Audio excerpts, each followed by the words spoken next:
Vadali police સ્ટેશનમાં ફરજ બજાવતા પીએસઆઈ જે.એમ. ચૌહાણ સાહેબનો વિદાય સમારંભ યોજાયો. વડાલી પોલીસ સ્ટેશનમાં 10 મહિનાથી ફરજ બજાવતા જીતેન્દ્રસિંહ ચૌહાણના વિદાય સમારંભનું પીએસઆઈ જે.એમ. રબારી સાહેબ દ્વારા આયોજન કરવામાં આવ્યું હતું.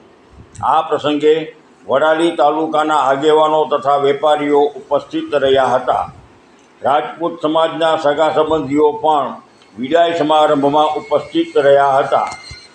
બેદાગ અને માનભેર નોકરી પૂરી કરનાર જીતેન્દ્રસિંહ ચૌહાણ સાહેબને સર્વ સમાજ દ્વારા સન્માનિત કરી વિદાય આપવામાં આવી હતી.